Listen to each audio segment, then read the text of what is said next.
The Harlem Youth Council was issue-oriented. We were young men and young women together.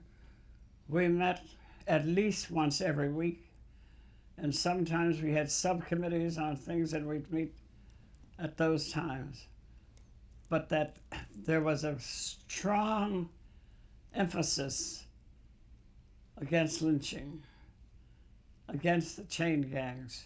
I was very active in the New York State Christian Youth Council. As a matter of fact, I was the president. And the person who had been in charge of the youth work was retiring, and she wanted me to replace her as a director of youth work for the Federation of Churches, based upon the work that I was doing in the Harlem community and in the state. And so I was working in the Department of Welfare, and it came very clear to me that I liked what I was doing, and I was then in personnel, but that I was working 5 days. I'd be working for the city of New York. Then my evenings and weekends, I was active in the Christian youth work, so that I accepted this offer to be the director of youth work for the Federation of Churches.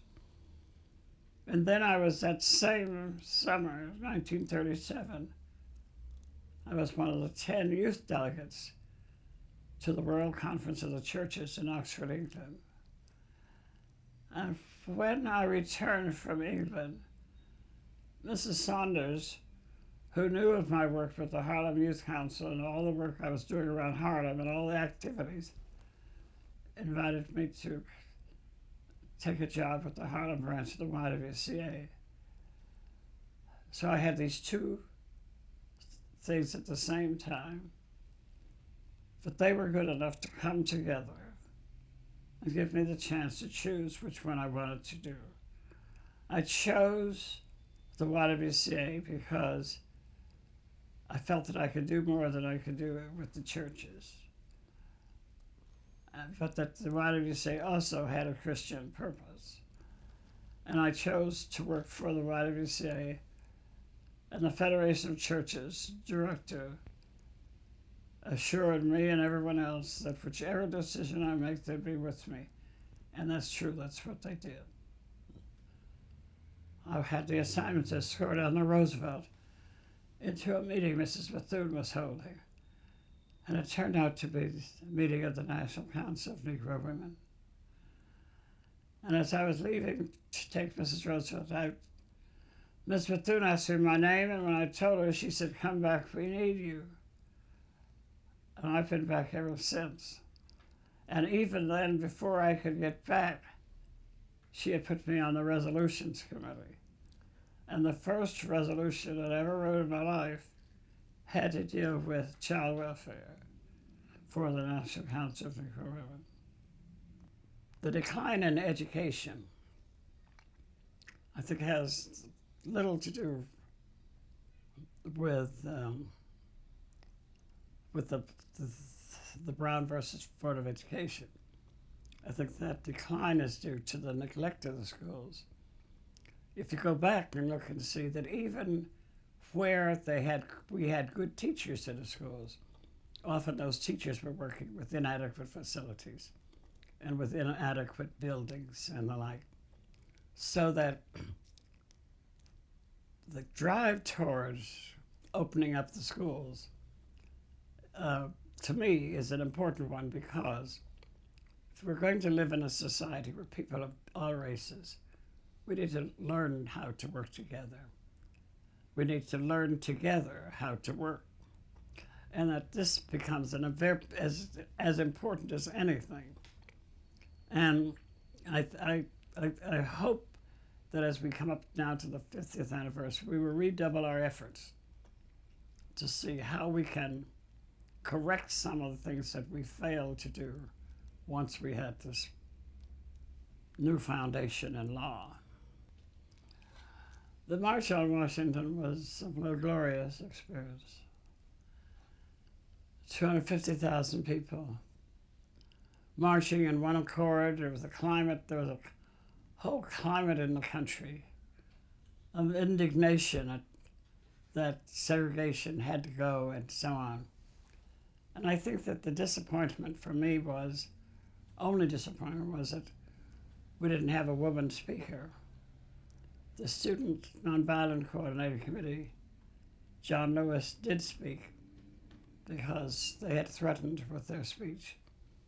The only female voice you heard was Mahalia Jackson singing the national anthem.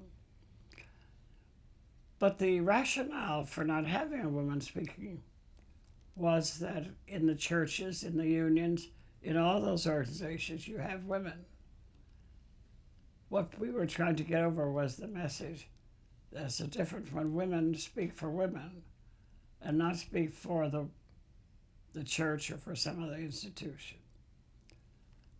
But at the end, we gave that up and decided to join in and give full support and not cause anything that would be disruptive.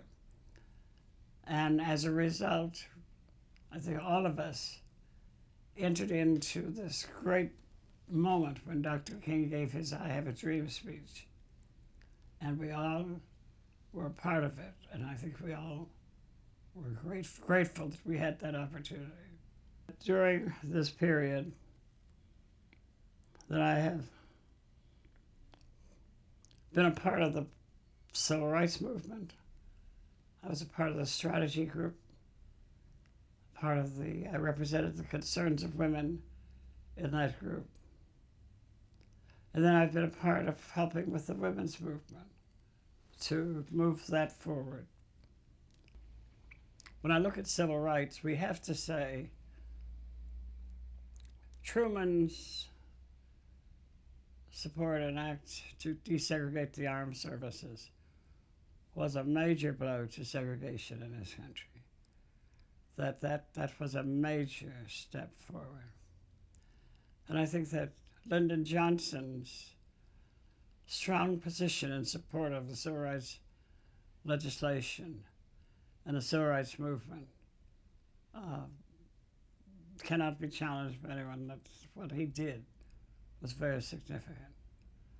Others played parts, but those two things stand out for me as really need to be recognized.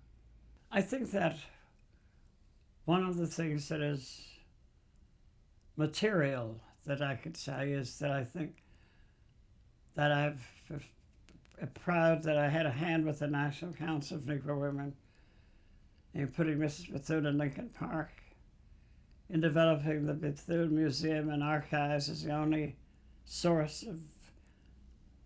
of devoted in the archives to Black women's history, and to helping the National Council of Negro Women achieve a goal of a strong presence by having the ownership of a building on Pennsylvania Avenue between the White House and the Congress.